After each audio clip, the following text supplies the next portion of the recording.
channel. I am your host, Oshay Duke Jackson. Now, the white man really was holding our stream back. I had pressed the start button and he held it back. He held us back, brother. He didn't want us talking about this stuff, brother. So he was holding us back. But anyways, glad to see you guys. I know we had almost 34 people waiting in the chat. Thank you for coming in and like the video. For those of you who are going to be watching the restream, thank you for coming on as well. Tonight we have, I usually have the Sunday Rumble, and then the Monday is kind of a continuation on certain weeks. And the brother that we have tonight is no stranger to this channel. He is a legendary YouTuber in the political world, but now he has stamped his place in Black YouTube. So he's one of the few political YouTubers that are known in both sectors. So he's known over here in the Negro community and also in the political community. This is a part two. What are we going to do with all these sellouts, which was yesterday called What Are We Going to Do with All These Coons? And I have the Brian Logan YouTube channel. He's known as the bully in these parts of YouTube. We welcome him. What's going on, ABL? Everything is good, man. Glad to be here. I have a lot to say. I know it's going to go a lot of different directions, and I'm ready. I got a lot to say, so I'm happy to be here. Okay. Anthony, just let me, I always ask our guests, I mean, obviously you doing very well on YouTube. You have over 200,000 subscribers and growing. I always ask people, what brought you into the political part of YouTube, and then what got you over into what is known as Black YouTube? Well, I mean, as far as the political stuff, I feel like I've always been kind of political, but not really. And I felt like being on YouTube would add a different voice that I was not seeing enough of. You had some Black conservatives when I first started, which was like in 2015, but I felt like it wasn't enough. And I knew I'd be able to make an impact because of my personality. I'm a different kind of person. And also because of my background, I have a background in search engine optimization, graphic design, and all of that. So I knew I'd be able to make a mark and be successful at it. So it just made sense for me to be right here and express my viewpoint. And as far as being on the Black side of YouTube, before I came into YouTube, what I did mostly was the graphic design. About 80 to 90% of my clients are Black. So I've been dealing with Black people in business and these kind of ways for a very long time, having these conversations since I've been like in high school, and I'm 34 now. So this ain't nothing new to me. This is what I've been doing for a very long time. It just kind of was a natural thing to happen. And then also growing up, I lived up until I was about 14, I lived in all Black areas, but I would also move around, in the summertime, go back to West Virginia. It's 95% white state. Roanoke, kind of similar, but I lived in Black areas. So you able to have the experience of living in a Black area and then at the same time being surrounded by white people. And everywhere you go outside of that particular neighborhood is whites. And then when I got into high school, I moved to a neighborhood that was more mixed. So I'm comfortable wherever I'm at, just being myself. So it's easy for me to just transition between the Black side of things, white side of things, a mixed type of crowd. Whatever it is, I'm pretty comfortable. So that's how I'm able to do what I'm doing right now. Okay. Shout out to Reg the bad guy with the $5 super chat. He says, Hotep, thank you again for the donation. Let me ask you this. Yesterday, Information Man did a I thought a really good job as the lead of. You call him Misinformation Man. But I think he did a strong job as a lead up. He is polarizing in his own way, just as you are.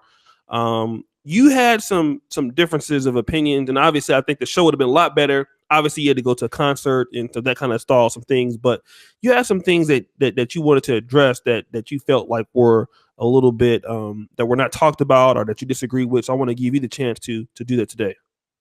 Well, I don't really remember exactly what he was saying last time. I remember some of it and some of the things that I disagreed with. I think the main thing was his focus on Black conservatives. He tried to say at the end of his talk that, well, I talk about Black liberals too. I hear that a lot. That's a common thing that I would hear all throughout my life. You would have 45 minutes of somebody talking about Black conservatives in a bad way. And then for 5 minutes, they say, oh, well, liberals are bad too. You're trying to do that to make yourself seem not as biased as you are. If you're going to talk about things that hurt the Black community, don't just have it be, just this whole diatribe against one side and pretend like you're not biased against that side. I'm going to let you know straight from the jump. I don't like what's happening with Black liberalism in America. I'll tell you that from the beginning. I'm not going to try to say, oh, well, both sides. Nah, it's the Black liberalism that's hurting us because the majority of us vote for that particular side of the aisle and we don't get anything back. We're not going to get anything back, because if you got 95% of your vote going to a particular party with no agenda, with no actual need, with no action, with no requests, with no demands, you're not going to get anything. Closed mouths don't get fed. Mm-hmm. The illegal immigrants coming over here, they're coming over here with demands. They're coming over here with requests. They're coming over here with an actual plan of action. So if they vote for the Democrats, they're going to get things in return. They're trying to get DACA. They're trying to get amnesty. They're trying to get all that. They're trying to fight against the wall, so they're able to just walk across on their own free will. We don't do that, which is why this whole idea of liberalism needs to be attacked directly. I'm not going to ride the fence and say, oh, both sides. Nah, it's one side, really. I'm trying to get people to come over to this side, or at least think for themselves and be more independent. So that was my main beef with what he was saying. And a lot of things that he was saying in general were wrong factually. And he wasn't really listening a lot of times when I was talking about affirmative action and things like that. Mm-hmm. He wasn't really paying any attention. So that was my main thing. That's why I call them misinformation. I'm not trying to say mis as in mis is. I'm just trying to say misinformation as in you're not telling the truth. So that was my main thing with information man. How much of percentage of the truth that you think he wasn't? I mean, percentage. How far was he off in your opinion? I say he was mostly pretty much all the way off, because 100% off. Close to it. I'm not going to say all the way, but close. A good strong 70-80%. I say about that, because the thing is, with information man, he was saying some things that he probably believes to be true. So I don't think it's necessarily a malicious intent by my man, but he just does not understand all of what he's saying, because just like a prime example with affirmative action, he was saying, well, we take the same test at the end of the day. Okay, you take the same test, but you get a 230-point bonus. I don't know if he knew what I was actually saying. Mm-hmm. When you get a 230-point bonus in your SAT scores as it relates to college admissions, that means you get 230 points added onto your SAT score to get you into college. That right there is going to cause problems. If you cannot get the grades, or if you can't get the actual score you need to get into college or into a particular college or program, you probably shouldn't be there. Mm-hmm. You got curriculums designed for people that are able to get certain kind of grades. If you can't get it, then go somewhere else where it's still a good school, but you'll be able to get a great education. He just was not understanding that. And I think a lot of what's happening with Black America is that we're not used to hearing these kind of ideas. So when we hear it, we kind of like automatically reject it, or we don't even ingest it, because we rely upon the things that we've been told in the past. Mm-hmm. Especially when you up there in age, you 40, 50 years old, you thinking, okay, I know what's best. This young guy can't tell me anything, but that's just really ignorant, because I've been schooled by some kids in high school about some certain things. Like recently, it's okay to not know everything. That's like when I get into a debate, if I say I don't know, people say, it's a cop out. Nah, I don't know. If I don't know, I was always talking about my father and my mother are both great debaters. That's where I learned it from. They say, hey, if you don't know something, they say, if you don't know something, say you don't know. Don't be acting like you do know, because what's going to happen is you're going to get called on it. You're going to get questioned, and now you're going to be out there looking like a fish out of water, flopping around because you don't know what's going on, because you're acting like you do know when you don't know. Mm-hmm. I think the information man's point, what he was trying to say is, okay, he wouldn't deny that the 230-point SAT score is the bump. I think what he was saying is when they get to college, they take the same exams in the curriculum. So I think maybe, that's what I'm sure that's what he was trying to say. He was trying to say in the curriculum, when they get there, they're both taking the same exams. But to your point, you're saying the person with the higher SAT score is probably more likely to perform better than the student that has a 230 point, which, I mean, that makes correct. Sense. Okay. Correct. Let's talk about, let me go back to this whole idea that, okay, when we talk about the coons and the sellouts, what you're saying is people that like Information Man or other people, what they really mean, and even let's say George or something like that, what they really mean is they're talking about, although they will probably say, okay, yeah, guys who sell drugs and guys who kill Black people, yeah, they're coons. But that's not their target. Their target are professional, upperly mobile Black people like you, who have talking points that some would consider to be pro Caucasian American, pro Caucasian American conservative, that you're trying to, elevate yourself in American society, and your talking points are not necessarily like, oh, for the black community. And it's only at this group that seems to be able to do well for themselves, the talented group. These are the people that are called coons because they're not on Team Black America, struggling in the ghetto. I mean, and you have done that too in certain urban areas. You talked about that. But because your life is on an upward trajectory, you are targeted. People like me are targeted. People like Nick Taylor, those people who like Donald Trump and have some kind of conservative, white American conservative values, quote unquote, we are being targeted. And they're not really caring about those low budget people like the Pookies and Ray Rays. Yeah, pretty much. That's what it is. And I think it's more about a mentality, not necessarily where we are in life, because I was getting a lot of the same type of feedback when I ain't had no money, when I was outside walking with no car for a long time, for years, in my late 20s. Okay. I was getting the same kind of comments back then from so-called friends and family. So it's not even about being upwardly mobile or successful or anything like that. It's about your mentality. If your mentality is you are an independent person, you're not owed anything by the white man, you could do things for yourself, pull yourself out by your bootstraps. Oh, that could have triggered right there. You want to say that? If you want to get a bunch of pro-blacks triggered, you go to an event and say, pull yourself up by your bootstraps. That'll get them triggered ASAP.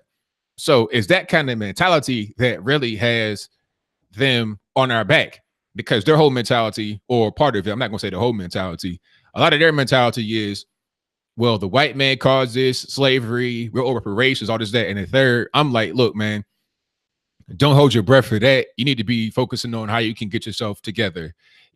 Take care of your kids. Don't have kids till you're married.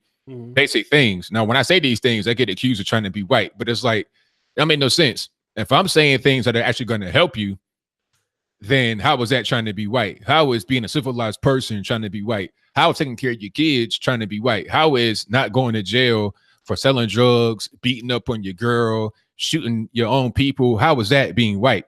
If that's being white, then what's being black? That's what I want to know. If behaving properly and orderly in society is being white, then what's being black? Behaving improperly, being disorderly, being slow intellectually, is that behaving like a black person? I don't think it is, because I'm black and that doesn't define me.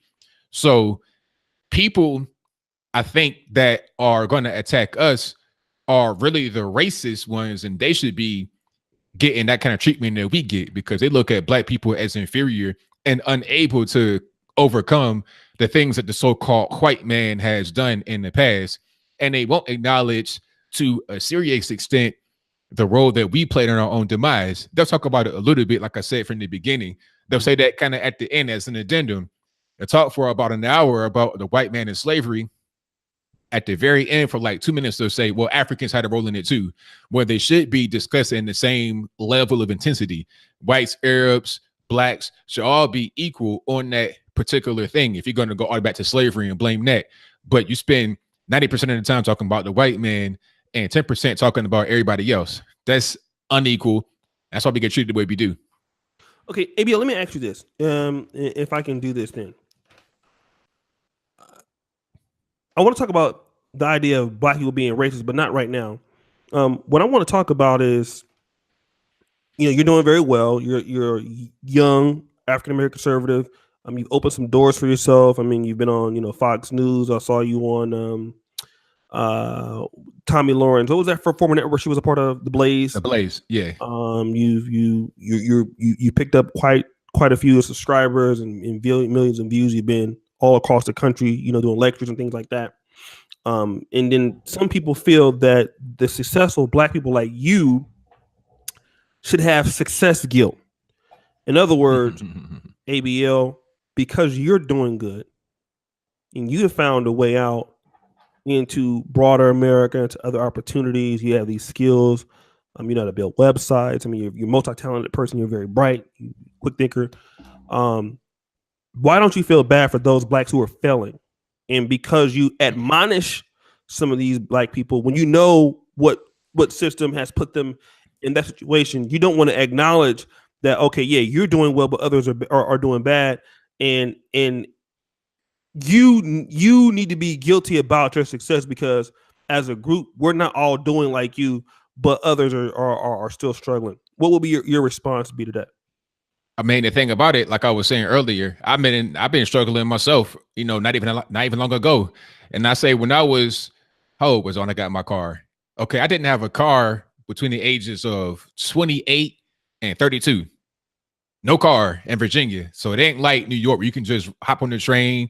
I'm walking on this long street called Battlefield Boulevard. Anybody that's out there in Virginia, you know what I'm talking about. I'm walking on the street at like 2:00 in the morning to put $20 to my account so my rent check won't bounce. $800 rent check. So I've been not having no money. I grew up with no money. I had my mother and father, they were married when I was born, but they got divorced. And understand, we came from West Virginia where, everybody's poor. Like a poverty level that the average person in the inner city does not even understand. When we come to like a regular mid-sized city from West Virginia, it's like going to New York City. It's like going to Paris or London. And my hometown of Rand, West Virginia, the per capita income is $14,000 a year. Okay, that's where we came from. That's even lower than Poland. Yeah. It's not a game. People don't understand that. They looking at their city. Oh, I'm so oppressed. I'm so beat down. They coming from New York. New York, you got all this money that's right there, and you want to cry. You got amenities that you take for granted. You can walk to a store. You got police that are right there. In Rand, there's no police. Maybe you got the county police that come in every now and again to do donuts in a church parking lot and leave. It ain't no grocery store. You got Fast Check down the road. I think Fast Check closed. Yeah, 7-Eleven closed. You got to go all the way to town to Charleston for a decent groceries. Like, I come from that type of environment and that kind of mentality. So when people say, oh, because you grew up privileged, I didn't grow up privileged, or because you got money, I just recently got a little bit of money. And my parents had nothing. Now my dad owned some land in West Virginia, but he had a trailer on it, like a single wide type jank. Mm-hmm. So people just have a different kind of idea of me because they don't understand me. They don't know. Mm-hmm. All they know is that I have these points that they attribute to people that are successful and white, not to a black person that probably came from a worse financial situation than they did. They see ABL. So you telling me something we don't know. Let's talk about that. We got to talk about that. See, I'm glad you're telling this. So, so you're 34, right? Yeah. When did me and you meet? Because we've been, I think, out of any other black YouTuber, me and you have done more shows than anybody else black that you know, right? By far. When did what year did me and you meet? In early 2017 or like 2016? I want to say it was 2016. I want to say right around then. Okay, right around 2016. So it's been about 2 years. Yeah. We started collaborating early 2017. We've been doing shows almost 2 years together. So you mean when I met you on YouTube, you were flat broke? Yes. Well, in 2016, I started to do better in 2016. 2015, I got my car in March of 2016. So if you met me in like before that, early 2016 and late 2015, I'm walking. I might have made 25,000 that year if I'm lucky. Okay, but coming to YouTube was what changed everything away from you. Changed. Yeah, coming to YouTube, yes, and then just because really my plan was, because the thing about it, I got to back up a little bit. Okay, I had a little bit of money before that because I always had my own business, but that just fell off. Like I say, in 2012, I know a lot of my guys I was in business with, they went bankrupt. A friend of mine had a brick and mortar for 20 years and went bankrupt in 2012. Another friend of mine had a brick and mortar, also went bankrupt. This is in the print business. It just kind of collapsed right around that time. That's when I was in. So all of us kind of lost a lot of money at the same time.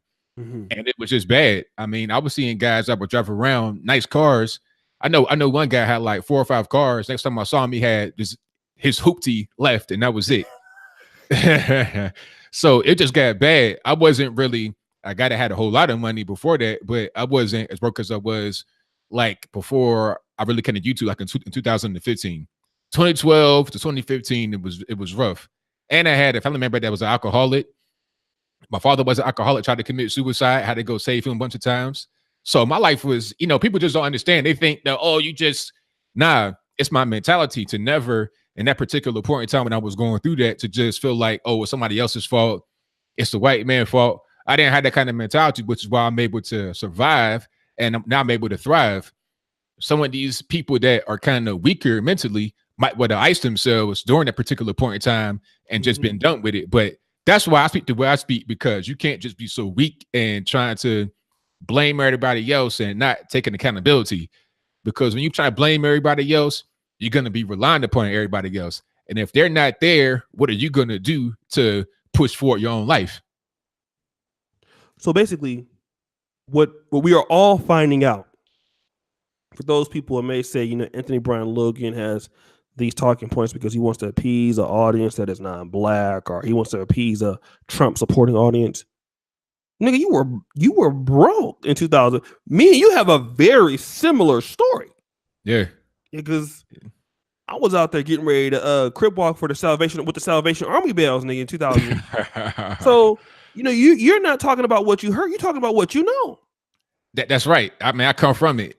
I come from it. When I was, I got all kind of stories I could tell you, man, about my family. I had an uncle that was on heroin. Mm-hmm. He died when I was like 6.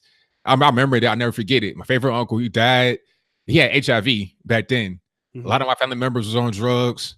Dad was an alcoholic. He was doing well for himself. He did well for himself as a firefighter, 22 years, but he became an alcoholic later. I seen so much stuff, but all throughout that, I'm able to have this mentality of keep pushing forward. Don't, just fall. Don't be weak-minded mentally. So that's the reason why I come in here. People say, oh, he's so cold. How can you have no heart? Well, if I'm going to be soft like that, I wouldn't be able to be here right now today. Mm-hmm, mm-hmm. Let me kind of get into this. So you worked really hard. You're where you are right now, and you've done that by quote unquote what somebody would call picking up your bootstraps. And you came from poverty. You came from nothing. Like, you didn't have a handout. You came from similar situations as other African Americans. Your message is, hey, if I can do it, then why can't you do it? Is that what you're saying? Absolutely, 100%. Okay. And you feel that a lot of black people who you don't give excuses to, they're going to call you a coon or a sellout because of their value system. Now, let me ask you this. There are successful people I've noticed that, okay, I know I won't call any names, but I've had people on my panel who are successful, that do well, that do better than both of us combined, and they have the talking points, and they defend those who are not doing well. What do you got to say about those people? People who know that it takes effort to do something. Like, and we're being honest as conservatives, right? Black conservatives. We're telling black people, hey, listen, we got to do this. Nobody can fix it for us. We have to fix it for ourselves. Yeah, it takes hard work. But you have to do it. But there are other groups out there, your Mark Lamont Hills. People were very talented, very hard to work, very hard to get to where they're at. But their message is the opposite of yours. Why is that? Well, I think a lot of that goes back to what you alluded to earlier, which is this whole thing about black guilt. This success guilt. It's like, okay, well, I'm doing well, I'm fine. And a lot of them sometimes they grew up in nice 2-parent households with money, and then they may see people that are not in that particular situation, happen to be black, that look like them. They are not doing well. So it's guilt. It's guilt that builds up. So then they come out and say, oh, well, they need help, they need this and they need that. It's because they can't offer them anything else other than how can I say, a vocal recommendation to get them some help. That's all they can really do. So that's kind of why they do that. They feel like if they say, do what I do, then it's not possible. Maybe they think less of them, that they're not able to intellectually do what they're doing. Maybe they're not able because they don't have the family members with money like they do. So a lot of that just comes from their guilt. And also a lot of these people that have that kind of mentality, that are successful, they get indoctrinated at school. I've seen this before. I think it was during the Mizzou protests that happened during the whole Black Lives Matter situation. You had this one guy that was a ringleader. Mm-hmm. This dude had a dad that was a rural CEO. Like he grew up silver spoon 1000%. But now once he gets to college, he wants to become a revolutionary. He's getting told by his teachers about all these this black victimhood story.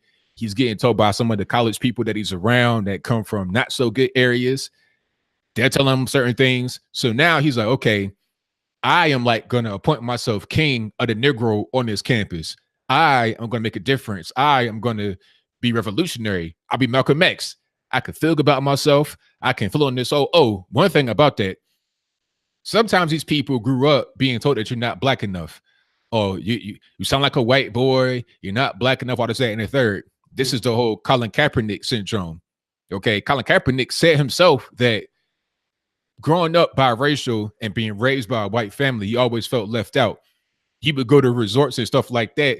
And no matter how close he would stand to his family, everybody always thought that he didn't belong there. Who was his kid standing next to y'all? You know, is he bothering you? We're going to call the police, stuff like that.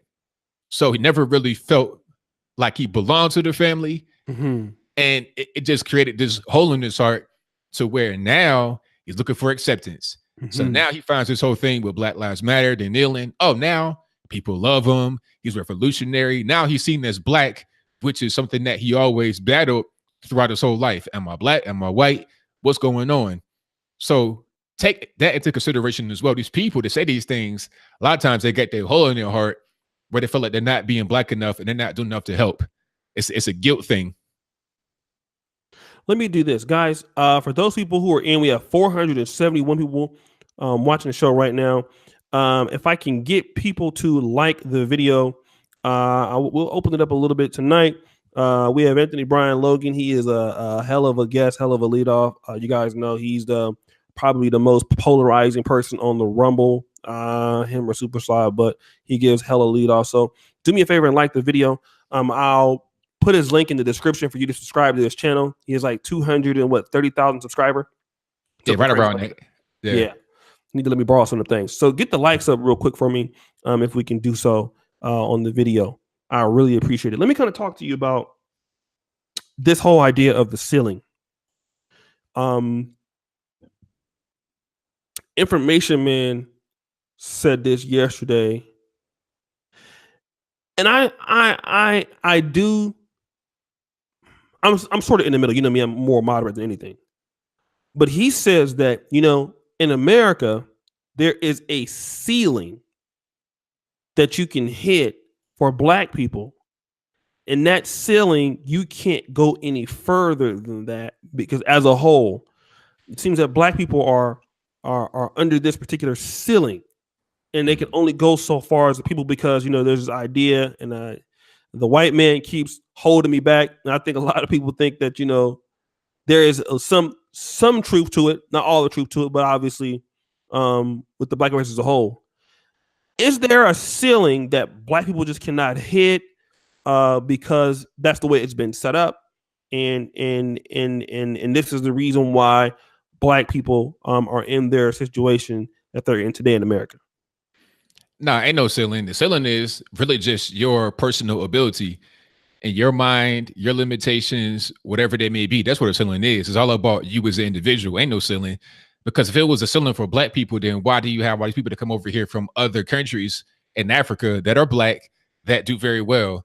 You know, go to DC. You got all these Nigerian, Ethiopian doctors, lawyers, all this kind of stuff. Sure. Now, I'm not trying to compare the whole of Black America to the whole of a country like Nigeria. I'm not trying to do that. I'm just saying, if it's about skin color, if it's about race, if it's about a system that specifically keeps blacks out of certain heights, then how are things like that possible? If it was about black people being kept below a certain level, then there would not be any Nigerian doctors, lawyers, or whatever. It just wouldn't happen. You wouldn't have Ben Carson. And I met him.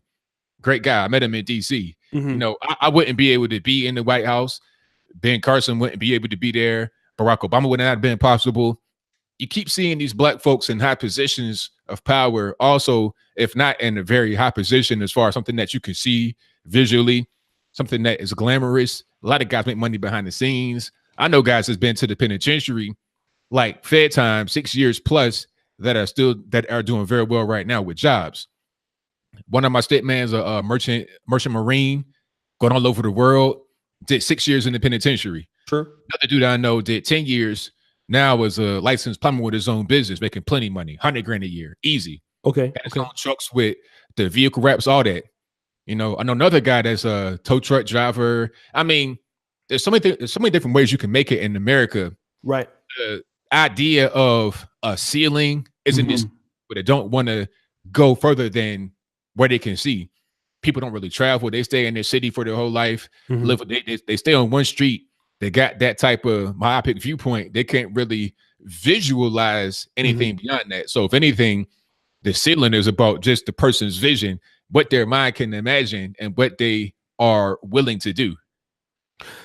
So let me do this because I want to ask this question. With Big J Triple X, he did donate $10. Shout out to brother Big J Triple X. I see some people here in the bill. Let me ask him. Shout out to Big J.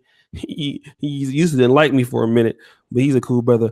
Okay, ABL. How come black conservatives never have solutions, but talking points like those sorry ass pro-blacks? Why black conservatives aren't defending Mia Love from Trump's attacks? Okay, I'll answer the second question first and then go back to the first one.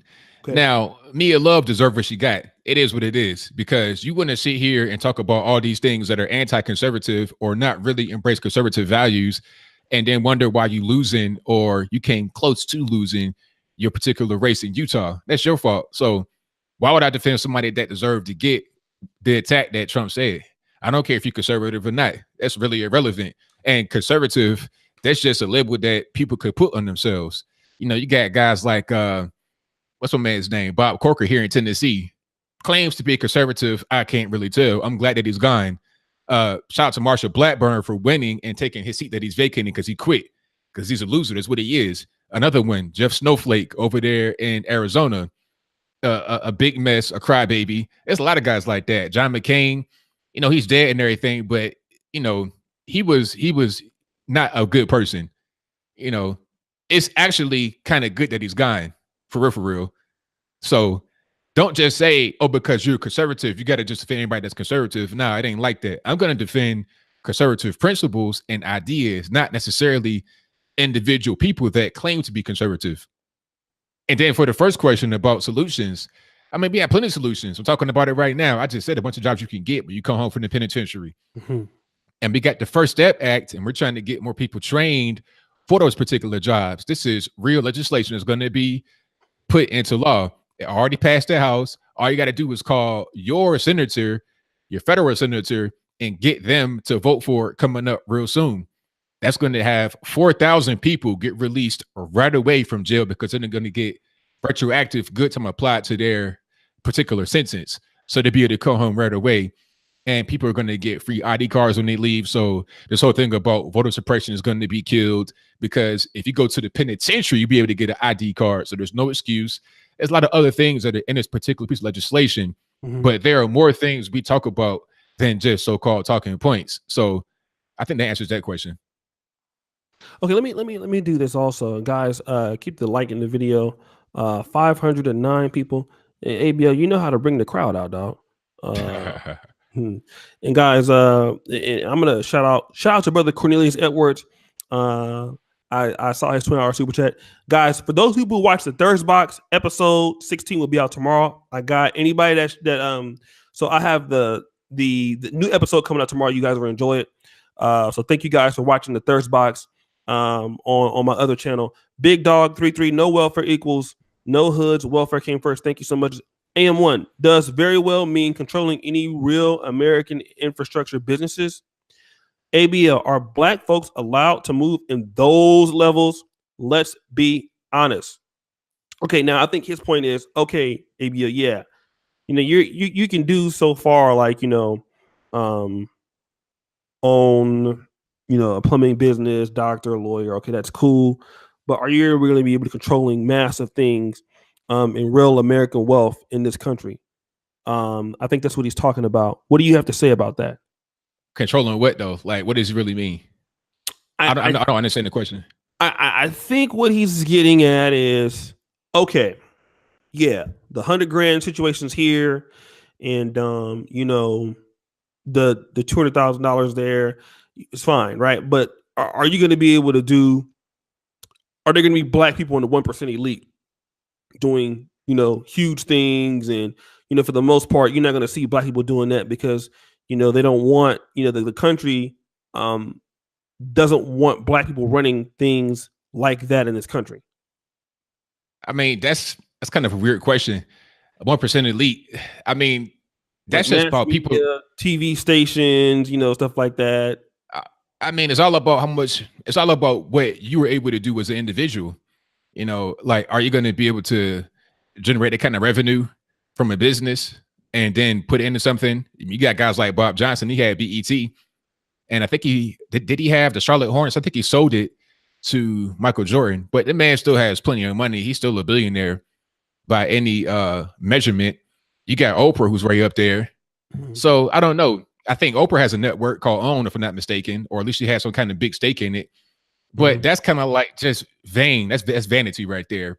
How much money you got, what TV station do you have? That's just vain. It doesn't even really matter at the end of the day, And if you want to have stuff like that, then just go out and do it. Go out and get it. What's preventing you from being able to own a TV station, or radio stations, stuff like that, So I really just don't understand that question. It just seems kind of vain to me. We should focus on just trying to do whatever we're doing the best we can, and then partner with others and make it be bigger. That's really what it boils down to. Because once you get into big business like that, it ain't just about one person. You're talking about shareholders, okay? Right.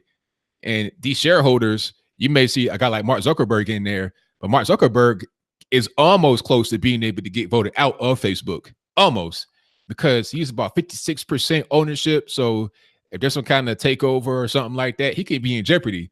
Just because you see a guy like Mark Zuckerberg at the top does not really mean anything. Papa John, okay, the company named after him voted him out. That's true. Yeah. They took this man off the pizza boxes. So don't get caught up in the vanity, man. It ain't about that. It's about what you're able to do for yourself, your family, and do it to the best of your ability. Mm-hmm. Okay, I think that's it's Tony Maceo. If you don't own the company, you can be the boss. Shout out to Monte the Great. Here's something for the collection prick rev. Gilbert Nyman, thank you. ABL great represent. Women Brown $1. Thank you so much. Mr. Grammar, ABL versus Info Man boxing match at ATL 2019. Let's do it. Okay, guys, thanks so much. Get the likes up. Let me kind of get back to this whole idea of black people. You said like that black people can be racist. You let's talk about that. You made a statement about black people being racist against other groups. I forgot in what context you were using it. Can you rephrase that for me? Well, I don't really know what this particular situation was when I was talking, but as far as black folks being racist towards other groups, I mean, that's 100% possible, because here's the thing. Anybody can be racist. It don't matter what color you are. To say that black folks can't be racist is racist in itself. Now, I keep hearing this meta definition that comes from nowhere. As a matter of fact, it may come from somewhere, probably some white liberal in the university, that says you can't be racist if you're a black person because you don't have any power. That's just retarded to think that way. Anybody can be racist, because you got plenty of black folks that say black folks are superior to everybody else. We're the ultimate race, all this and that. And the third, they say that. White folks say the same thing. Asians say the same thing. It doesn't matter who says it. If you feel like your race is, superior and others are inferior, that's racist. If you use racial slurs and stuff like that, that's racist. It doesn't matter what color you are.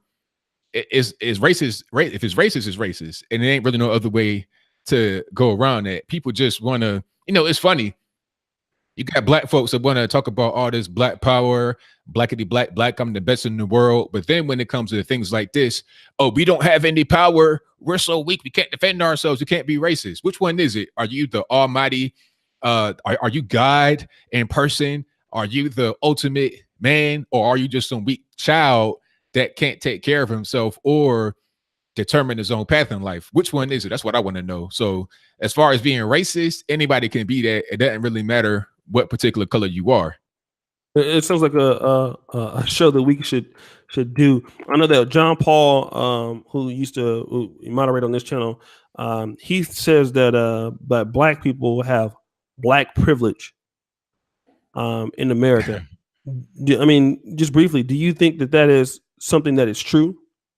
I think there is some black privilege in America.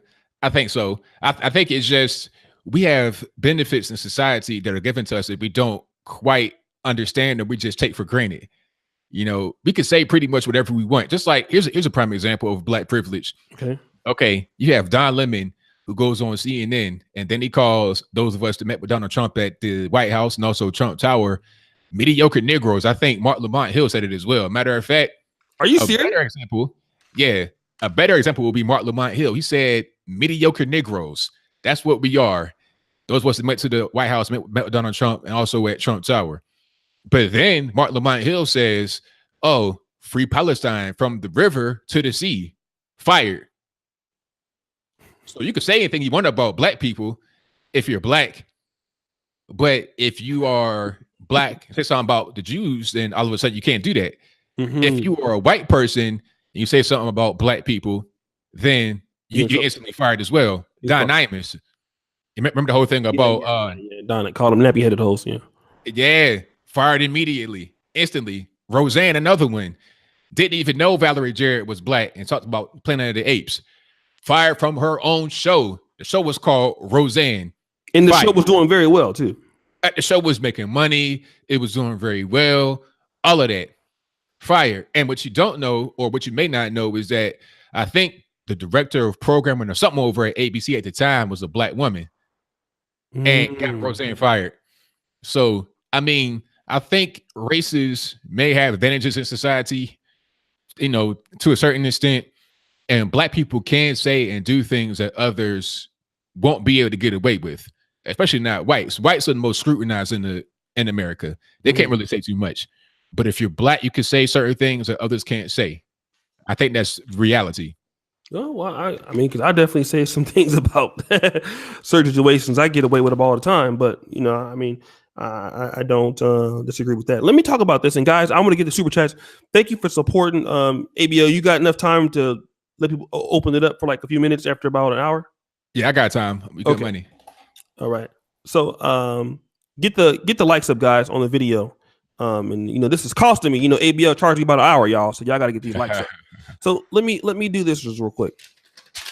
ABL, one of the things that I want to talk about is Information Man talked about this whole idea that you should not forget your history. I know George talks about this a lot.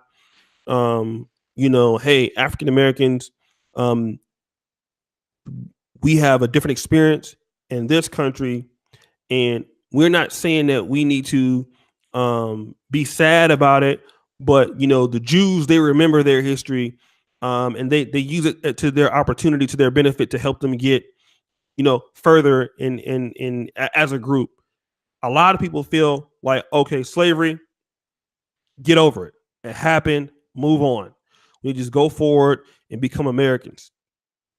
And that kind of talk seems to offend to people.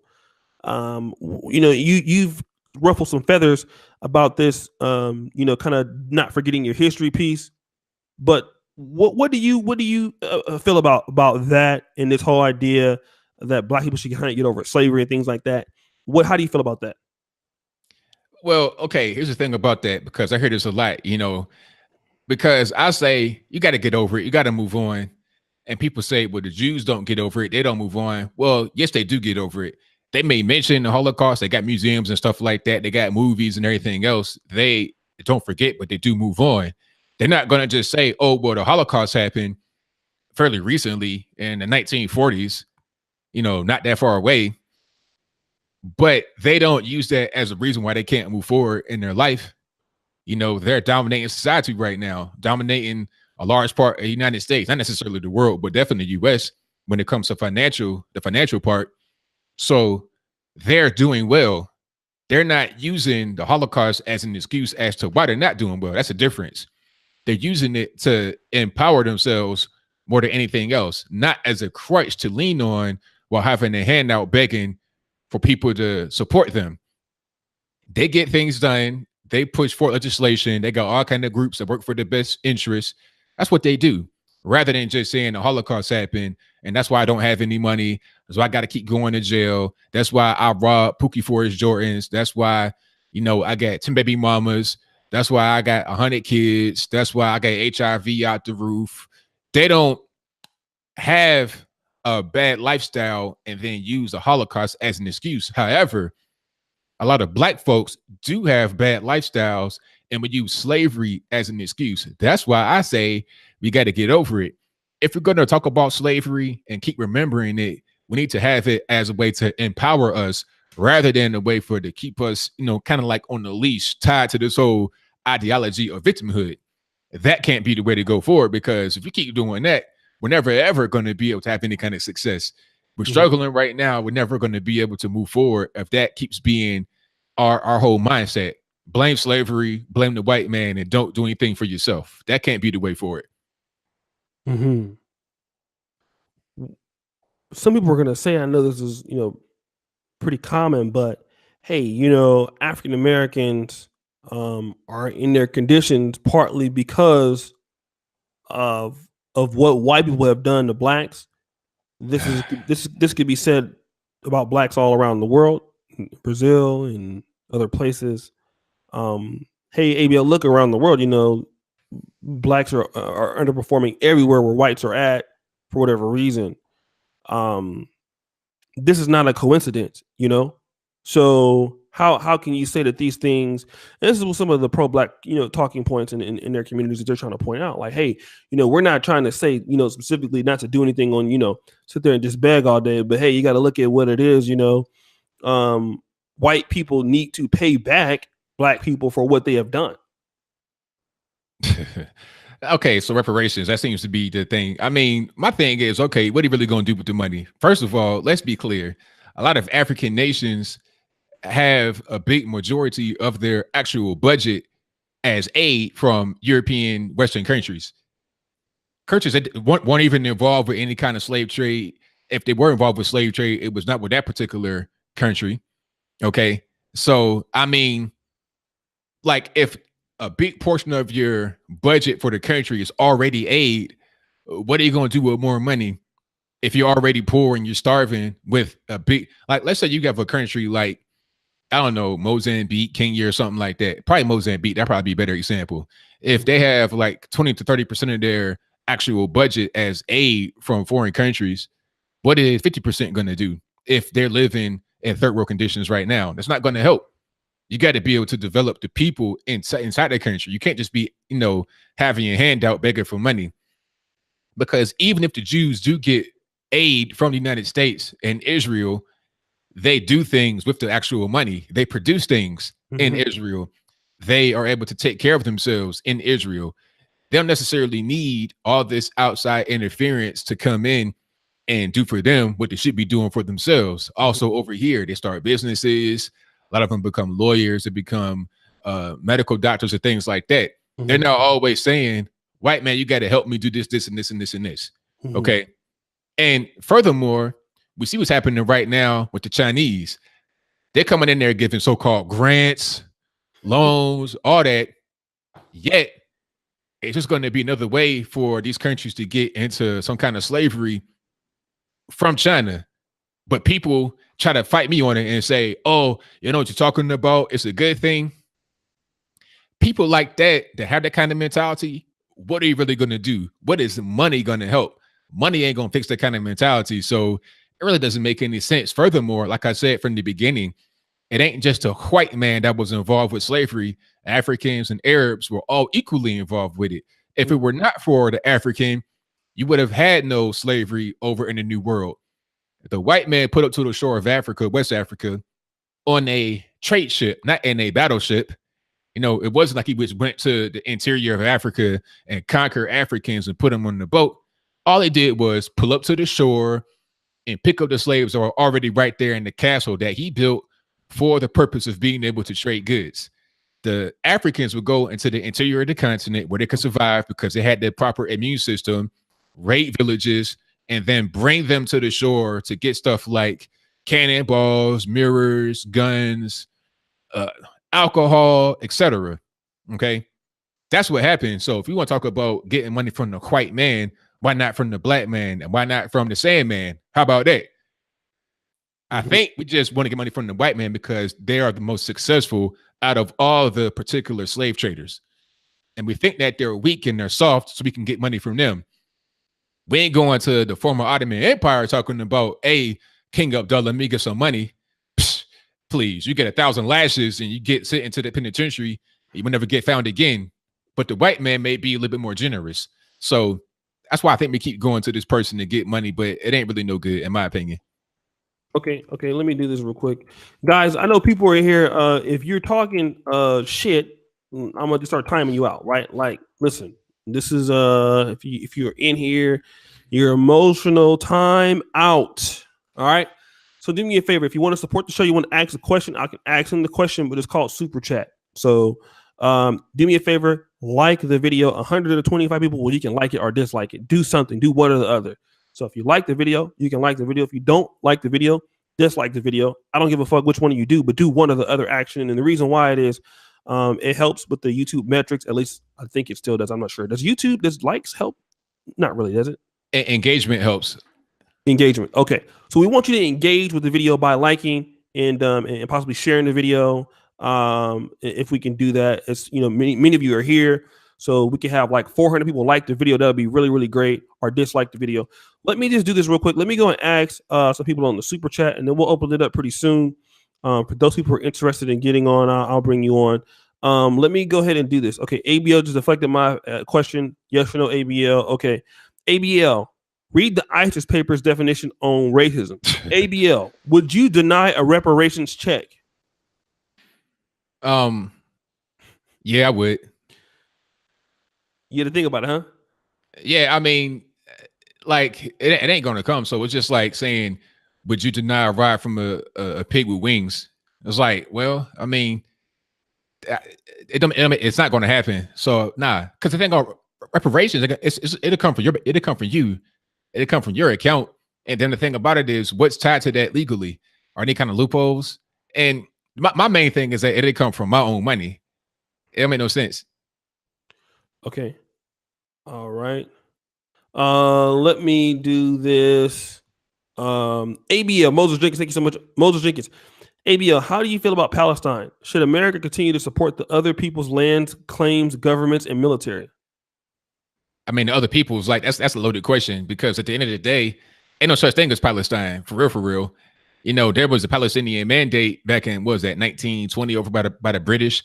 But the place that is Israel right now was not what it is today until the Israelis came from Europe after the war. Before that, it was just a bunch of sand. It wasn't like the way it is today. So I support a two-state solution. That should be the main thing, because what some people want to do is take over the land that the Europeans built up and make it be their own. That don't make no sense. It's just like the Native Americans trying to come back and say, oh, let's take over the whole America. Now, I ain't giving up my house. How about you? So nah, no thank you. Have fun at your casino, and I might visit. But nah, this is our land now. It is what it is. That's life. So the two-state solution should be the best thing. You can have the West Bank, Gaza, and have that be that. Or go to Jordan, or go to Syria, or go to Egypt, or somewhere like that. Go to Saudi and have fun. Okay. And again, shout out to brother Carl's opinion. Hey, Oshay, thanks for the super chat. Thanks, brother Cornelius Edward. And a lot of you guys I got shouted out on the next Thirst Box episode tomorrow. So 16. So be on the lookout, man. Got a great show for you guys tomorrow. My man, story of the Black conservative SOBC. Blacks are lost cause. No need to cater to him. And he's black. AM1. Black folks can be prejudiced. Racism is about group effort. Whole groups who come from ethno states working against each other. Come on now. Shout out to AM1. Krillin 876. Steve Jobs was fired from Apple. Yes, he was. Nazim. He said something but with Allah in it. Al Rajo Aswahu Allah. I don't know what that is. Power and strategy. If you don't own the company, you can be the boss. Again, thank you for your support. ABL, let me go talk about this kind of idea. Penalties for the coons. This is important, right? Because I think that Information Man was talking about, and I mean, you know me, like, and I'll be honest. I've said this, and I'll do a video of this. If black people ever got their own, if black people ever got their own land, I do not believe. I believe that the only way that black people can govern themselves is through some one party state. They can only be democratic with white people. I think, I know that sounds bad, right? But I think like it would only work under a dictatorship. But that's me, my personal opinions. It's my personal opinions. Knowing African Americans for what I know them for. Not to say that they're bad people or anything, because they're not. But I just think that, you know, well, I guess democracy might be one thing, but there should be some rules to kick people out and banish them from this so-called community. I kept seeing in the chat yesterday, what fucking community? What community can you kick us out of? There is no community. And I kind of want to talk to you about that. You know, there were some people that were saying some harsh things. You know, they should be put in jail. Should have their fingers cut off. They should have things done. I mean, these coons. What should happen to people who sell out the community or who talk down on the community, talk down on other blacks? What is their punishment in your opinion? I mean, punishing for just talking bad. Is that what we're talking about? That's like some communist type, you know, that's like, you know, that's like North Korea communist dictatorship type stuff. You know, speak bad about the dear leader, you get sent to the gulag. That's what that is. And it's like, come on, at a certain point, I wouldn't want to live there. Do you want to live in a place where you don't have any kind of freedom at all to do what you say? Like, I don't agree with what the liberals talk about in the black community, but I'm not going to try to, you know, hurt them or do something to them. I'm going to fight their misinformation with real information. That's the way it's supposed to be. That's why I love America, because this is a country where you're able to do that. You're able to have some kind of freedom. You know, go to Saudi Arabia, you get murked in the embassy. That's like my man Jamal Khashoggi. Oh, you want to talk bad about the king? All right, well, take this razor wire. We're going to cut you up in the embassy while your wife is outside. And we're going to say, we don't know where you went. You left on your own accord. Okay. Wait a minute. Wait. What happened to this guy? Oh, Jamal Khashoggi. You didn't hear about that? No. Okay, just a short story, because I think this kind of goes to what you were talking about. Now, Jamal Khashoggi was a Saudi journalist who lived in the United States for a short period of time. He was never a U.S. citizen, but he lived here working for the Washington Post for a little while. He goes back to Saudi, and they don't like him because he's speaking against Wahhabism and other things. So he goes into self-imposed exile into Turkey. Now, I don't know why you're going to go to Turkey, which is right there next to Saudi, where you could go to Europe or something, but that's a whole different story. Mm-hmm. He goes to Saudi. I mean, he goes to Turkey from Saudi and gets engaged to a Turkish woman, and he goes to the Saudi embassy in Turkey to get some papers so he can get married. He goes in there and tells his wife, hey, hold on to this cell phone while I'm in there because it might be some problems. They don't like me. He had to flee already. He does not come out. Now, it's all kind of things that are going on. Did he get killed in there? Did he get kidnapped? What's going on? Where's his body? And then it came out that allegedly the crown prince, Mohammed bin Salman, ordered his assassination in the consulate. And then they cut his body up in a bunch of different pieces. And it's a recording of it. You can hear him being tortured and his body being cut up. And they still don't know where his body is. Wow. Yeah. It's not a game. So I don't want to live in a country like that where, oh, because my opinion is different and they're going to come kill me. Because what if you have a president or a king in there that thinks that what I'm saying is wrong? My life is in danger. I want to stay right here in the United States. I ain't trying to go over there. And if it was a black America that was like that, nah, let me stay in the real America. I'm good. I am super good. Yeah. You know, I for example, like I was in Kenya. And Kenya is not like as bad as Saudi Arabia, but they do have this particular police chief that they let them execute criminals like right there, like in the street, in broad daylight. Like, yep. I actually think that's good, but I mean that's just me. So I mean, I'm a little bit more. I'm moderate in certain things. I'm very extreme with other things, but I definitely understand that. Let me kind of get back to something. I'm gonna ask some more questions. I want to hold on before you do that. I want one point to make. Sure.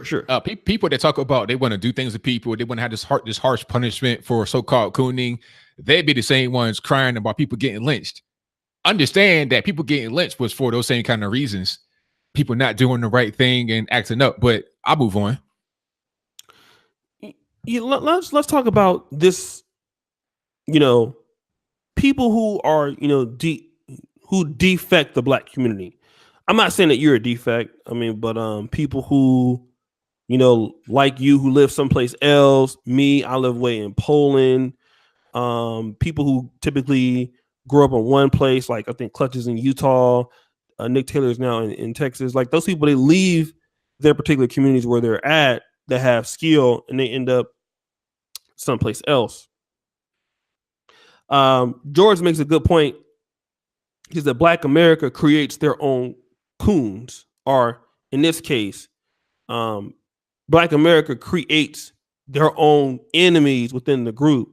In other words, because of how we treat one another or the lack of opportunities that we don't provide to the people who are talented, they end up defecting from Black America because it becomes a shithole, and these people then they get treated real well. I mean, I hate to say this, but when you're talented and you have skill sets, non-black people tend to understand it about your skill sets. You do get treated better by a lot of other groups than your own.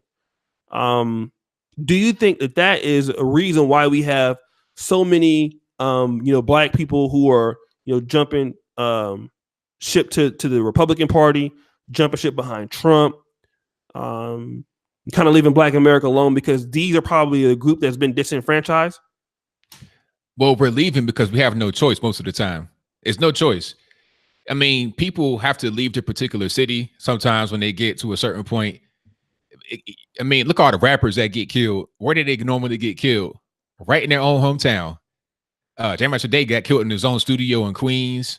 You got a lot of these rappers in down south that get killed right in their own hometown. Yeah. XXX got killed in his hometown in Florida. Yeah. The list goes on. In the case of Tekashi 6ix9ine, his own crew was trying to kill him. That got caught on a wiretap by the federal government. So, this is you have to leave at a certain point, and it's not you don't want to leave. People they may be in the interview. Matter of fact, it was one guy on Vlad TV. He got killed in Baton Rouge 1 year after he did an interview talking about they ain't gonna run me off. I don't want to leave. Okay, now you dead. I mean, I ain't laughing about the way you said, like, I don't want to leave. I'm saying, now you dead. He had to leave. He was forced to leave, but he didn't. Now he can't leave. And that's what happens. We have no choice. We would like to be able to stay. I ain't gonna say all of us. Many of us like to stay and help and push the community forward. But what can we do when we keep getting this kickback from people, when we keep getting these names thrown at us, when we keep not getting any kind of participation, when we keep not seeing any kind of positive results? You're like, you know what? That's in matter of fact, that was kind of like where I was at a certain point. I'm trying to do it with the Black community. I got my business, but it's like, what can you really do when people don't want to support you, when they want to go to somebody else? It just becomes too much, and you have to leave. If you want to be successful, you can't just align yourself to the Black community specifically. You got to bounce. Your own hometown, you got to bounce. Once you become a popular person, once you become quote unquote famous, these athletes and entertainers, anybody that has any kind of money, even if you're not famous, you got to leave. You have no choice. And if you decide to stay, you're going to have problems. That's why a lot of us are trying to just go outside of the community. And as far as the political ideology, I mean, people are in their particular areas and they see constant poverty, constant crime, constant non-improvement. They don't see any kind of forward action. So they say, you know what, this doesn't make any sense. Why am I continuing to vote for these same people that's been in here for a very long time with no positive results? I might as well go over here and see what they got going on. And once they go over there, they realize that, hey, it's better over here. People are nice to me. It doesn't matter what color they are, black, white, Puerto Rican, candy stripe. Everybody's good for the most part. It's much better than the other side. I'm going to stay over here. That's where I was for a long time, trying to be on the other side. I came over here.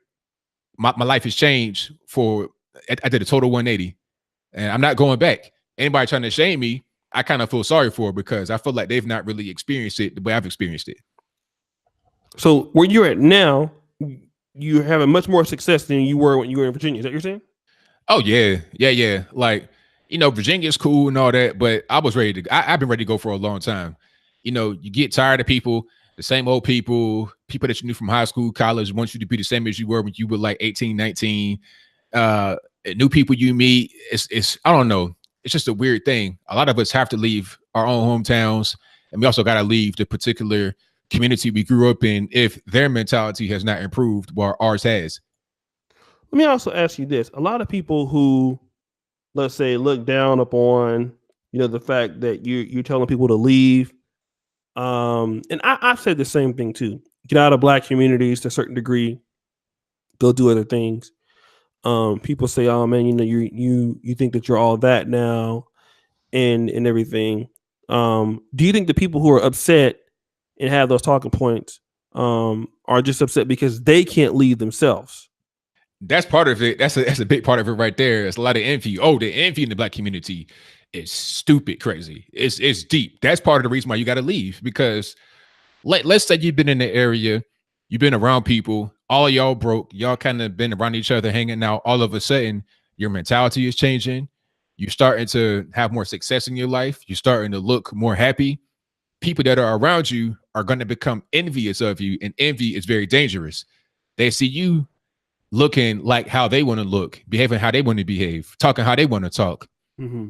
And envy starts to build up. And now they say, they're trying to get closer to you so they can become like you, but you know that you can't be closer to them because that's going to drag you down. So there's distance.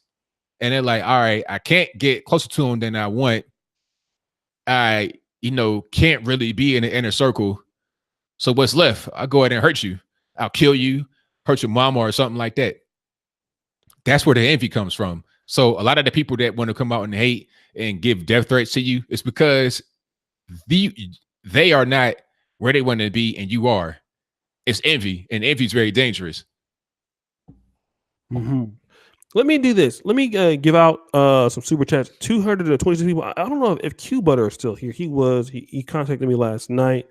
Let me shout some people out right now for the super chats. I definitely appreciate you, my brother. Connect Hurricane Silos. Wait.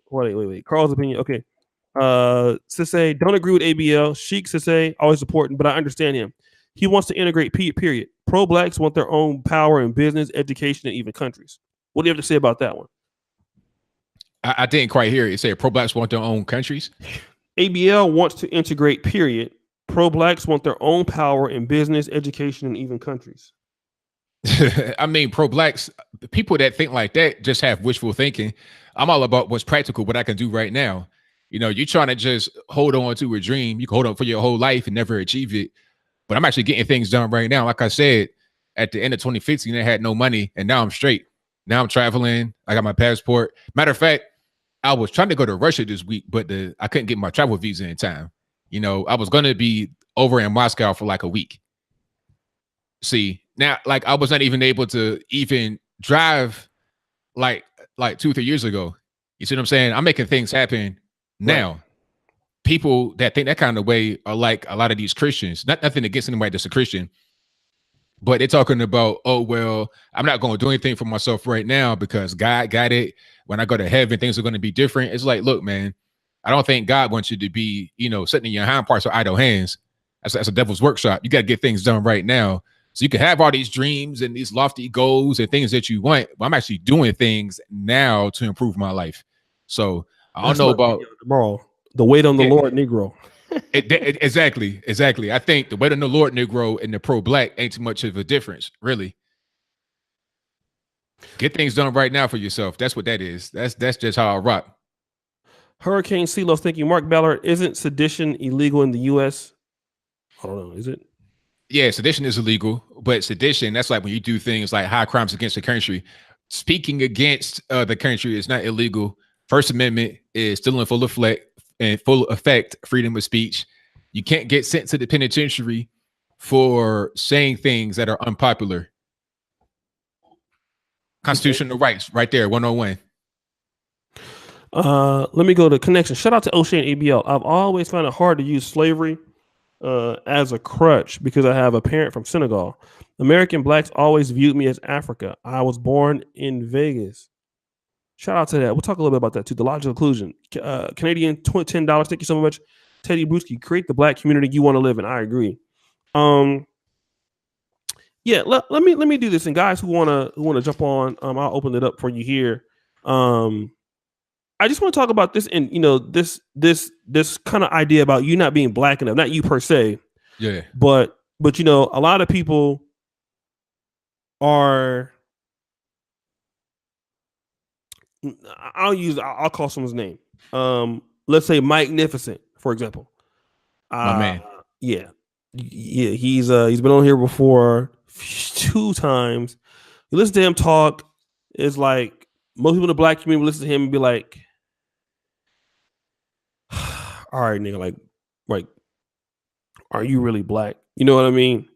So and then also I noticed that a lot of people, if they do, have a, what is known as, sounding white, or they like things that are stereotypically not black, they have to make a decision. And that decision is, shout out to Coach Carter. That decision is, hey, either you're gonna, basically hang around the dominant society where you might get more friends and opportunities, or, because you sound white and you live in a state like Colorado, you're gonna need to basically have some talking points to make yourself more blacker because you're already kind of out of the loop. Do you think that also creates a lot of pressure on? Do you think there's truth to that? Truth to what? As far as like people having a problem when they get called like sounding white? Right. Like those people like Donovan Sharp, people like Mike Nificent, that the black community kind of forces them. Yeah. To make a decision, and if they want to be black, they have to work extra hard and basically pretty much become a Louis Farrakhan clone to even be accepted. Yeah, pretty much. That's what I was talking about with Colin Kaepernick, because he was always like his whole life, you're not black enough, you're not white enough, you don't fit in with your white family, all this and that and the third. So then when he gets this whole thing with the kneeling, catches on to that, all of a sudden now he's Louis Farrakhan and he's loved, and now he can't really go back on that, because if he goes back, then he goes back to this whole thing about, you're not black enough, we don't really accept you. So he's finding acceptance. He don't want to just give that up. And this whole thing about sounding white, I mean, it's just dumb, because it's like, all right, and what is sounding black? You gotta have, kind of like a little twang. You gotta kind of have a little ghetto accent. Is that what it is? And the thing about it, you go to some places, the blacks and the whites sound very similar. If you ever heard Randy Moss talk, that's where my family is from. That's how we sound up there. I grew up in Virginia. That's why I sound the way I sound, but they sound like that. And the blacks and the whites kind of sound the same. Out here in Tennessee, a lot of the blacks and the whites sound the same. If you grow up together, you're going to generally have a similar speaking pattern. If you ever hear Will Smith's kids talk, they sound like the kids they grew up around. They didn't grow up in no black area for the most part. They grew up in the white area where a bunch of money is at. Mm-hmm. So they're going to sound like the kids they grew up with. That's normal. I grew up with some kids like that. When I came to Chesapeake, when I was like 14, it was some kids that were living in the neighborhood with white folks all their life. So they sound similar to the people that they grew up with. That's a normal thing. And this whole idea of shaming individuals because of how they sound, it's dumb. It's just a whole group think mentality. You got to sound exactly like the people that you live right next to in order to be accepted. It's this whole hive mind kind of group think that forces people to kind of pick one way or the other. And it's a weird situation. If you pick the side that aligns with the people that are teasing you, a lot of times you got to dumb yourself down to their level. And that's going to hold you back. That's going to put you in the worst situation. The people that are teasing you should be trying to uplift you, especially if you're doing great in school. Like, let's say you got a person that comes from a different area. They're doing great in school. They may sound quote unquote white. And the people that are in the class with them are not doing great. They try to push that person down to their level, to not do good, to not speak quote unquote well. All right. And what ends up happening is they like you push down to the lowest common denominator rather than trying to uplift that person. That person could help everybody out. It's a whole classic crab in the bucket situation. And then people that don't want to abide by that don't allow themselves to get pushed back down into the bucket of crabs, they are forced to leave. Then they get called a sellout, coon, Uncle Tom, or whatever. But you had not really much of a choice. The choice that they made to leave was the only positive choice they had to make. The other choice would have been to regress themselves and to just shame their parents who probably raised them to be that way, to be intelligent, and or to have this kind of speaking that is more applicable to the greater society. The thing about it is a lot of us don't leave our communities. So the way we sound, we don't understand that the majority of others can't even understand this. When you go to a job interview, like, yo, what's up, man? Let me get that jank, man. They're like, what? Yeah, man, let me get that jank, man. You know what I'm saying? Like, what? What are you talking about, sir? The pay is $8 an hour.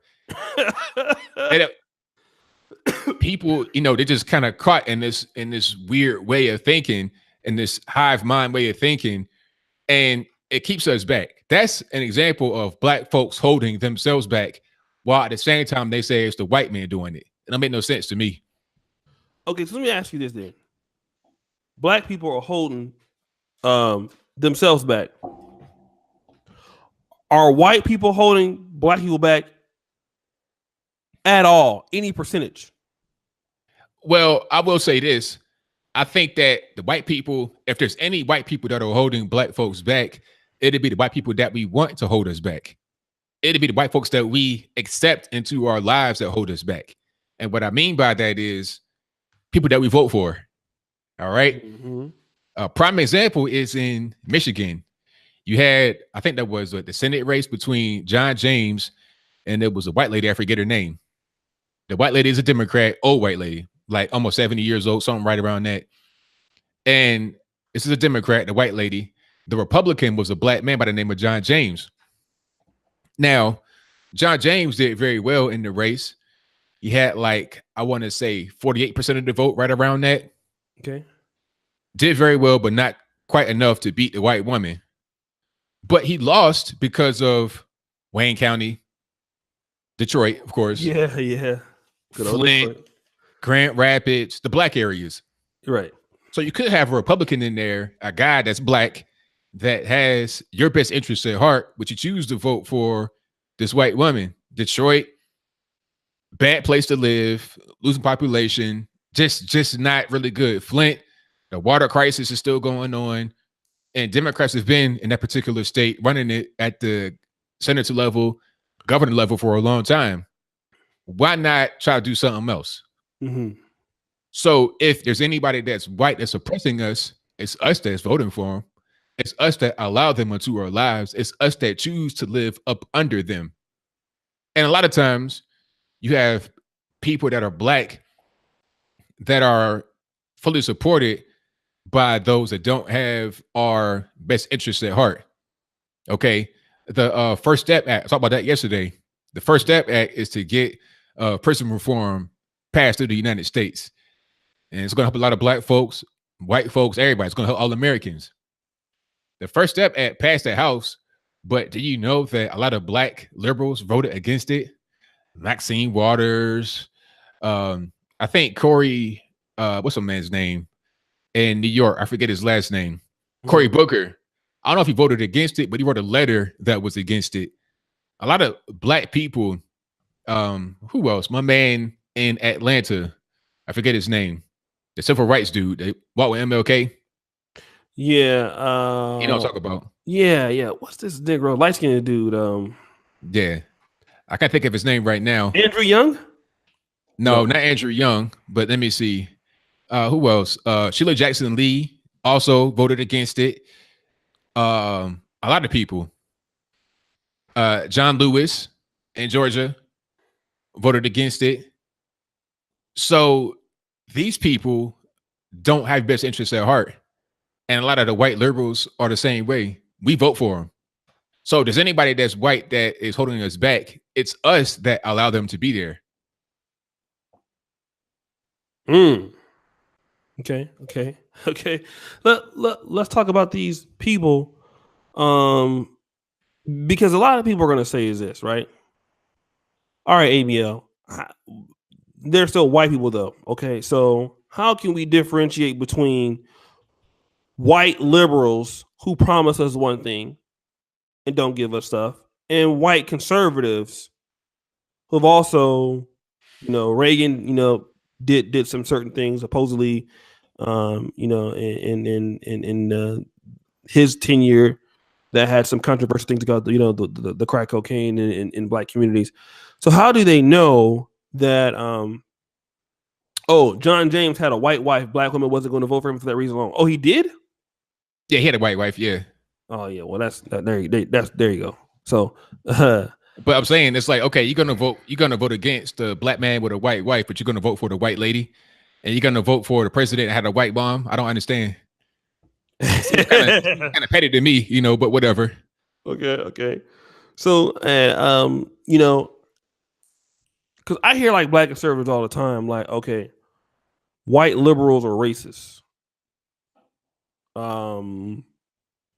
Democrats are racist. How do the Republicans are conservative? How do they know that white conservatives are not the same? The agendas are the same, because black people see, okay, well, all right, white people on the left, they actually come out and try to, even though they're been putting the foot on the necks of blacks, white Republicans have not, they know that. And I think what Donald Trump showed in his last election, that hey, you don't even need the black vote to win the election. And I think black people probably understand that now, that their vote is not as important as it used to be. But how can black people differentiate between white liberals and those on the right? Okay, well, first of all, the black vote is very important, because when you're talking about a national election, to go state by state, and you got to win those electoral votes. And some of these states come down to the wire. You're talking about 10,000 votes, 1,000 votes. So it really makes a difference. Like a place like Florida, where we got like, I think 16, 17% population, maybe a little bit more than that. The black vote does matter. Places like where else? Like Georgia, a lot of these other, Ohio is a big one. Got quite a few black folks in Ohio. The black vote does matter on a national level, also on the state level. You're talking about the senators, representatives, your state senate, which is not the same thing as a federal. These things really matter. Your governor, all of that, it matters when you're talking about the bigger picture, nationally, also locally, which is where all the actual action happens. So you got to have that. If you don't have the Senate control in the federal government, you're not going to be able to get your appointees in there. That can affect the Supreme Court, and the Supreme Court is a lifelong actual position. So if you do not have enough votes in the Senate to get Brett Kavanaugh and also Neil Gorsuch in there, it could be a problem. So it definitely does matter. But to the other point, I forgot what it was. What'd you say? No, I forgot. But I think, hold on, we're talking about the elections. Oh, and Trump. I think I pretty much answered it. Trump not needing. I mean, the black vote. As I said, it's not as important as it used to be. Yeah, it really is important, because it can't just be looked at as a myopic thing. You can't just say presidential election. It matters there because you got the electoral college, and it goes state by state. It's not about a total amount of votes, because if it was about total amount of votes, then you would have Hillary Clinton would win, because in reality, she had like over 2 million more votes than Donald Trump did. But all she did was win the very populated urban areas, LA County, Chicagoland, New York, stuff like that. She didn't win the majority of America, which is really where it matters. That's the electoral college. And then beyond that, talking about how can you tell the difference between a liberal and a conservative? Well, a liberal is always going to be about identity. They're always going to be about, well, we got to protect the black man, protect the black woman, but the record shows differently. Look at the abortion. Like, look at actual things that are going to hurt you, black man, black woman. Look at the abortion situation. You got 20 million black babies that have been aborted since 1973 Roe v. Wade. The liberals are all for abortion. They want to have more of it. They want to expand it, while conservatives are trying to speak against it. We're trying to actually, in Texas, you got centers being closed down. It's less easily accessible, which is a good thing, because you get a lot of us that are dying on their abortion table. Some places you get more black babies that are aborted and are actually born.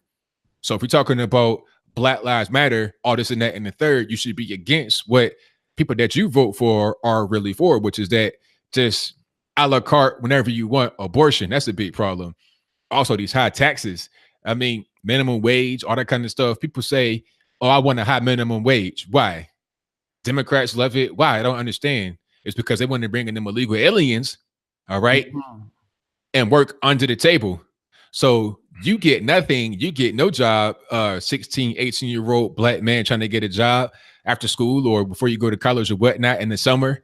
You get no job. Meanwhile, Josefina from El Salvador and her 10 kids get welfare and she get paid under the table to be a maid in somebody's house or out in the field picking fruit or in the restaurant washing dishes. Do you know I went to a beauty supply store to get some clippers and I saw the Asian guy working in the front, which is normal, but I saw a bunch of Hispanics in there operating it. In a black beauty supply store, you have an Asian and Hispanics. Where are the black people at? Where are they at? Nah, they speaking no English. Like the whole store it's a UN in there. Like the Asian dude was like mostly Korean speaking, and then the Hispanic speaking whatever they speak, whether it was Spanish or Huaxca or whatever it was, because it was Guatemalan. So how did you know they were from Guatemala? Because in Chattanooga, it's a big Guatemalan place. You could tell they're like 4 feet tall. Like you can kind of tell, you know. But for real, like little munchkins. But anyway, you said 4 feet tall. Yeah, for real. But okay. But yeah, that's kind of where we at. The liberals support things that are really going against us, but conservatives are supporting things that are for us.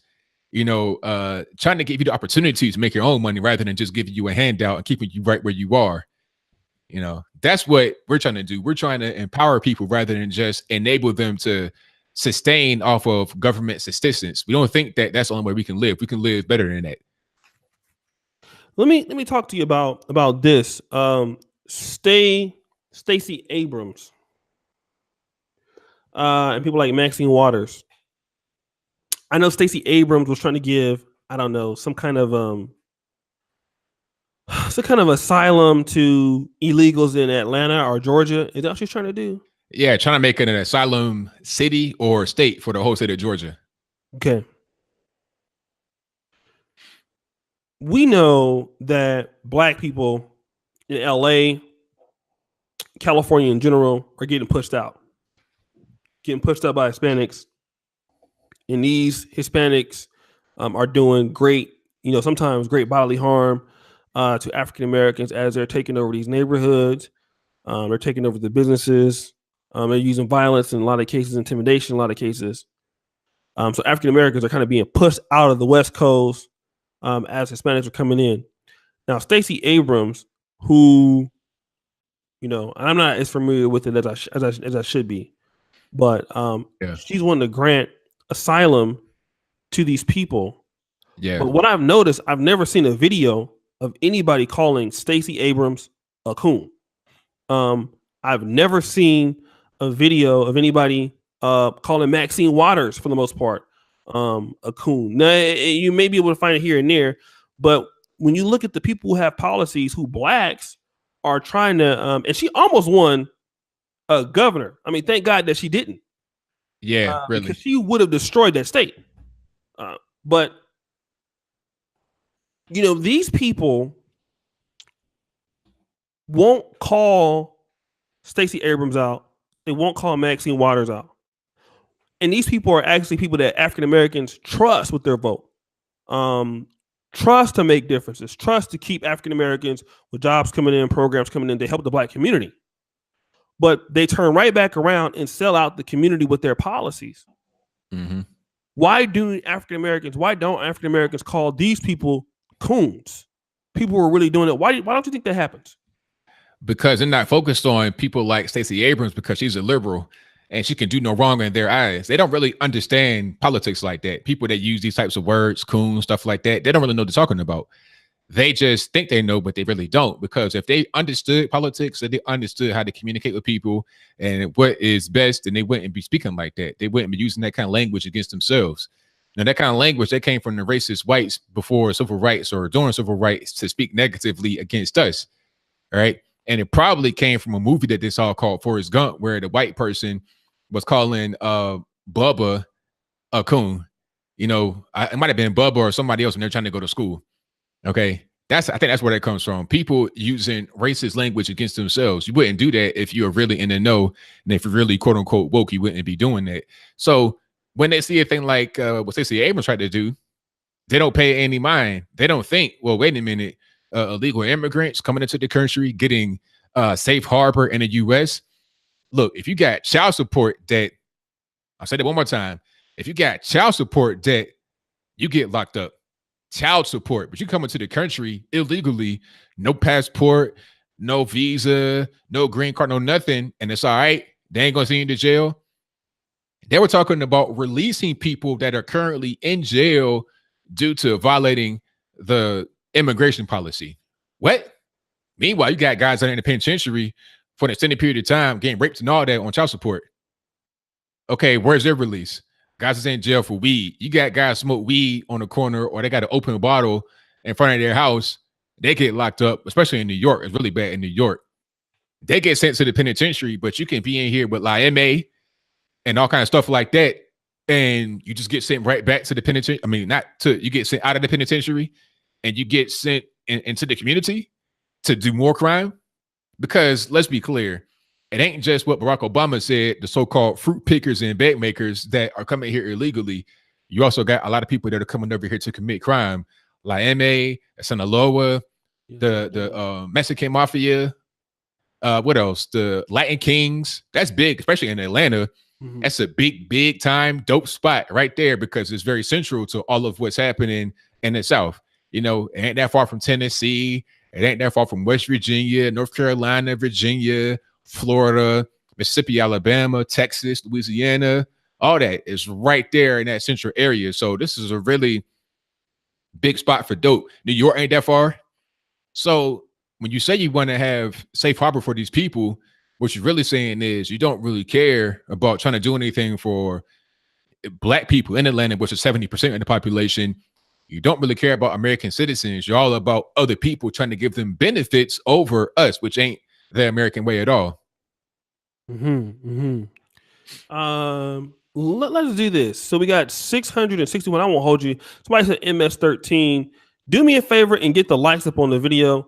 I see some good to see Larry Wilson. He's in the bill. I ain't seen him in a minute. Get the likes up, brothers. Do me a favor and subscribe to ABL. Shout out to a few people. Carl, Coach Carter, thank you for the $4.99 super chat, bro. I appreciate you. Truth Seeker, $5. Carl's opinion: white conservatives will not give you stuff, only the opportunity to get your own stuff. Okay, I definitely agree with that. Carl's opinion: do you guys think that more Black men voted for Trump than actually admitted to the exit posters for fear of being called names? What do you think about that? Say it one more time about the exit polls. Yeah, do you think that white man, hold on. Do you guys think that more Black men voted for Trump than actually admitted to the exit posters for fear of being called names? Oh yeah, absolutely. 100%. Absolutely. I mean, matter of fact, I think this point can almost be proven, not with 100% certainty, but kind of close to it. Because when I went to Turning Point USA's event in DC recently, we had a lot of guest speakers that were there, and they were talking about the so-called ghost vote. And this ghost vote is the amount of people that voted but didn't say who they voted for in the exit poll. It was like 10 to 15%. And what they were finding is that people who voted for well, hold on, let me kind of back up a little bit.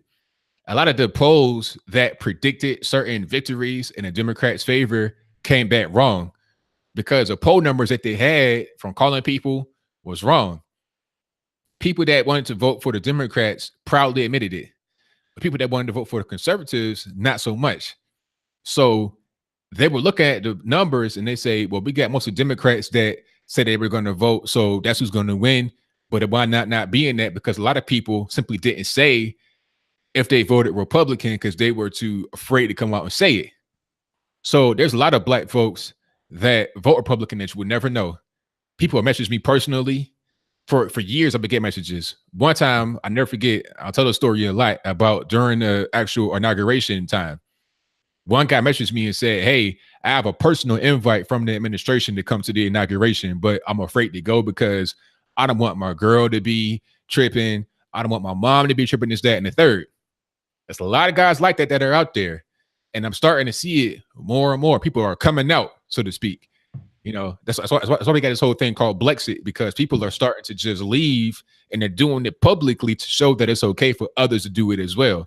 Because it's a big taboo. I mean, imagine if you got a family that's like all in your business at Thanksgiving dinner, they're talking about, oh, you wearing that Trump hat, all this, that, and the third. If you see the comments in the chat, a lot of that comes from people's mamas and their aunties that don't understand how to handle themselves emotionally. All right. If the comments are negative.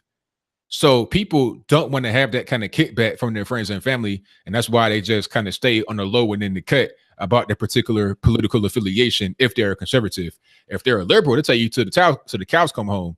If they're conservative, not so much, keep it on the low, won't tell nobody, but they'll vote for the conservative when they get in that booth by themselves. Mm-hmm. Let me do this real quick. Larry Wilson, as long as money is involved, the government will either find a way to tax it or look the other way. Good to be back and great show as always. Shout out to Uncle Larry out of Florida, out the Florida area. Let me ask you this, man. You know, just personal question. You know, when you wear your "Make America Great Again" hat, for the holidays, what does your family say to you? No, I don't wear it in the holidays. Like, I don't wear it at the table or nothing like that. I don't do that, because I feel like when you are at Thanksgiving, Christmas, stuff like that, it shouldn't be anything about politics spoken, because it can become kind of weird. So I don't do it there with them. You don't troll them, okay? Does your family know about?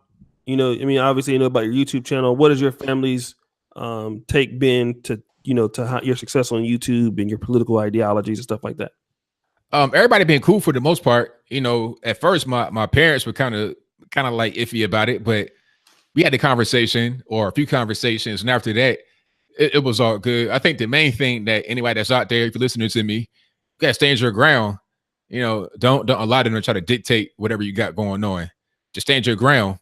That's the main thing. If you're an adult, if you're still in high school or whatever, and you got your parents that kind of upset at you, I say just wait until you get a little bit older and you're able to kind of step out on your own, because you don't want to have a situation where you get kicked out of the house or something, or it's just weird, you can't leave.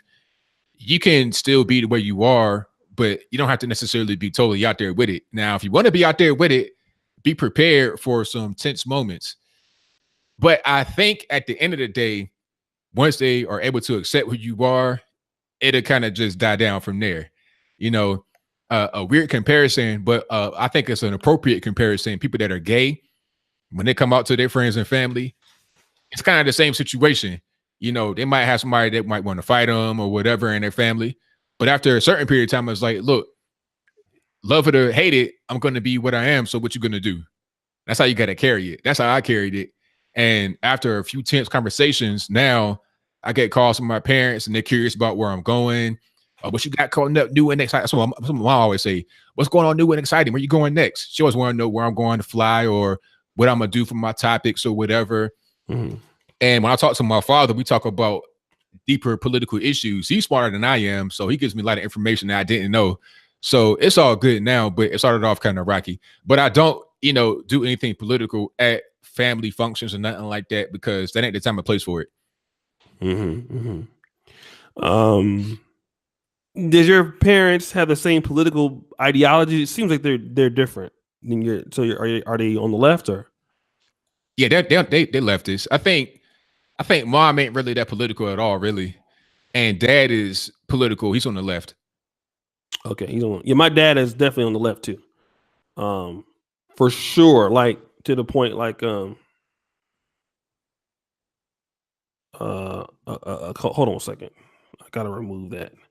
All right, so yeah, I saw that. Yeah, I mean that was. Hating. That was uncalled for. I won't mention that, but that was, come on, you know what I mean. But anyways, man, I won't keep you too long, man. But I supposed to have another show tonight, but anything else that you want to tell the new fans out here, player? I mean, I think I pretty much, say it all. Come to the channel. Come to my channel, youtube.com/alog. That's youtube.com/ALOGE. And I have a call-in show. So anybody that want to talk crazy in the chat or whatever, call up to the show. I say it all the time. Call up to the show.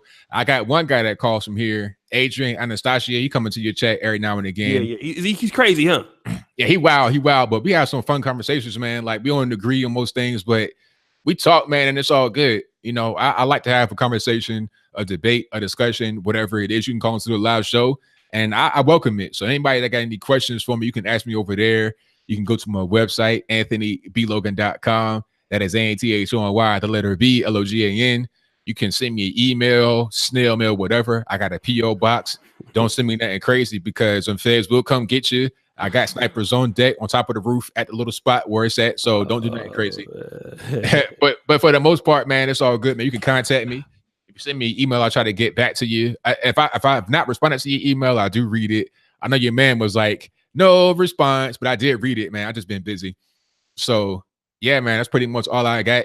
And anybody that's out there listening, just be yourself, man. Don't be afraid to be yourself. And I think once you really embrace who you are, your true self, regardless of what you are feeling like inside, your life would be much better as a result, rather than trying to be somebody else to please others and to make them feel good. Be yourself. Right. Okay, so good. Oh, Carl, Anthony's show is really fun too. Yeah, man, I'm about to call in there, man, with my fake pro-black voice, man. The dude Anastasia, he was so disrespectful in this chat. We had to keep timing him out, man, because he was doing too much. I think somebody got rid of him, man. So he's RIP over here. We might bring him back in 2019. So probably 2019. What I'll do is everybody's on the ban list. I'll take you off the ban list in 2019, but you probably will find a way to get your ass back on the ban list. So we'll do that again. ABL, thanks for coming on. Shout out to Carl's opinion. Anthony's show is really fun too. Yeah. So I'm supposed to have another show that should be starting sometime soon. I mean, I don't know. So that's why I'm going to shut it down. But guys, thanks so much. Thanks, ABL. If not, I'm going to go to bed. And anything else you want to tell anybody? That's all I got, man. Thank y'all for coming out and keep supporting my man No Shade. Subscribe if you're not subscribed already. Push that red button, make it gray. Click on the bell too, so you get a notification anytime we go live, post a new video, whatever it is. Y'all be safe. Have a good night. And go watch the Thirst Box episode 15. ABL, he be hating on the Thirst Box. Yeah, no response. Hey, I'm telling you niggas right now, the Thirst Box is the future of Black YouTube. I'm just letting you know. Right now, it's kind of just, it's not really picking up that kind of steam, but just I'm telling you, the Thirst Box is the truth. And I'm writing the Negrocratic Party comic. I was talking to ABL about it. This Negrocratic Party comic and my new show called Hate Speech that's going to be on this channel. Those shows are going to turn NegroTube around. So shout out to the Thirst Box. Everybody, again, if you go over there and you hashtag your name, shout me out Thirst Box, hashtag shout me out Thirst Box. I will give you a shout out on episode 17. Okay. So if you go over there, it's called my Oshay Duke Jackson main channel. Go to Oshay Duke Jackson and you'll see Thirst Box episode 15. It's called like I'm so thirsty and I can't stop. So, and if you want to watch all the other ones, it's on a playlist. All right. So I think Brian Logan made it on